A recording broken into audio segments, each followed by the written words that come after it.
Le mode de vie, c'est de respecter aussi qui vous êtes, où vous habitez. Madame la présidente du département, vous êtes à la tête d'un département, il y a des villes importantes, c'est aussi le cœur de la ruralité. Respecter le mode de vie, c'est aussi faire en sorte qu'on prenne en compte la diversité de nos territoires. Je veux mettre en place une république des territoires. Ça veut dire que je ne supporte plus qu'un grand pays comme le nôtre connaisse une telle confusion des rôles et de tels problèmes de gouvernance.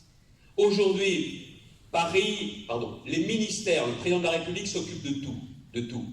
Mais alors vraiment, sans discernement. Mais que l'État s'occupe à nouveau de ce qui est essentiel, de ce qui est régalien. Et ce qui est régalien, c'est quoi? C'est la sécurité, la justice, la défense, la diplomatie, la reprise en main de la politique migratoire, c'est tout cela. Mais pour le reste, pour tout ce qui concerne la vie quotidienne, mais qu'on nous fiche la paix, qu'on laisse les élus décider et respirer. Il y a des maires ici. Rappelez-vous, voilà 1 an, nous allions réouvrir les écoles au lendemain des vacances de la Toussaint. Vous vous souvenez comment ça s'est passé?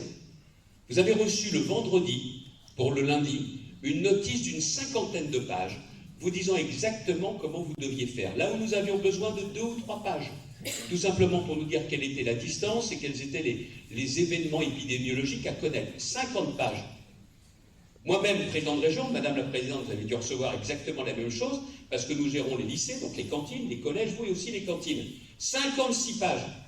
J'ai commencé à regarder, et à la 3e page, je me suis dit une chose, celui qui avait pondu cela, jamais de sa vie, il avait mis les pieds ou mangé dans une cantine scolaire. Alors il y en a marre que l'on décide à notre place. Moi, ce que je vous propose, c'est que l'on en revienne à un système où l'État s'occupe de ce qui est régalien et pour le reste, qu'on laisse faire les élus. Je ne propose pas l'indépendance.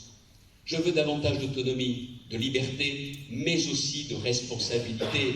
La santé, bon sang, on est obligé de négocier avec une agence régionale de santé quand on veut ouvrir une maison de santé, alors même que cette agence régionale de santé applique les directives de Paris. Où est le bon sens? Le logement, le logement, tiens.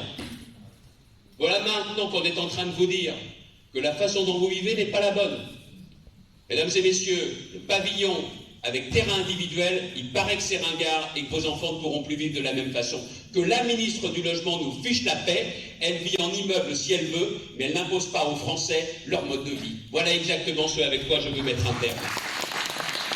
Et par contre, en ce qui concerne le droit de propriété, ce gouvernement ferait mieux de s'intéresser à une chose, et je le dis sous le contrôle de Julien, que l'on fasse respecter le droit de propriété et qu'on mette un terme aussi clairement à ce scandale français qui est de placer dans l'illégalité des propriétaires qui veulent reprendre leurs biens occupés par des squatteurs. Quand je vous disais que le désordre est partout et qu'il fallait remettre de l'ordre, voilà un bon exemple. Et le gouvernement ferait mieux de reprendre la proposition de Julien Aubert plutôt que de nous dire qu'on ne doit plus vivre en maison individuelle avec du jardin. Voilà aussi ce avec quoi je le reproche. Cette République des territoires, elle vise aussi à ce que l'on investisse dans les territoires. Investir dans les territoires. Investir dans les territoires, oui, je suis pour une politique de grands travaux. Il y a du bon et du mauvais cholestérol. Il y a de la bonne et de la moins bonne dépense. Les dépenses d'investissement sont essentielles parce qu'elles préparent l'avenir. Les dépenses dans le domaine de la santé, les dépenses dans le domaine du ferroviaire, pas seulement le TGV, mais aussi les lignes secondaires.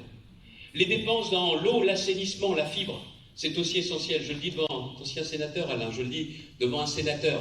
On sait pertinemment qu'il n'y a pas de citoyens de seconde zone. Et puis au moment où il y a tout le débat, allez, la 5G pour ou contre, moi je suis pour. Les gens disent, on peut déjà avoir la 3G là?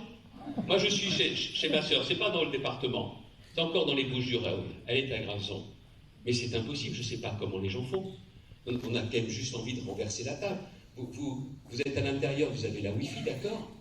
Vous sortez dans la cour, vous n'arrivez plus à téléphoner. Non mais on est au 21e siècle. Et là, le rôle du président de la République, c'est peut-être pas de s'occuper de tout, mais quand même, nos opérateurs de téléphonie, qui sont quand même pas les plus pauvres au monde, qu'est-ce qu'ils attendent pour investir? Mais ils nous disent, mais non, il n'y a plus de problème, il n'y a plus de zone blanche. Mais qu'ils y aillent, travailler, télétravailler dans ces zones, qu'ils y aillent y vivre.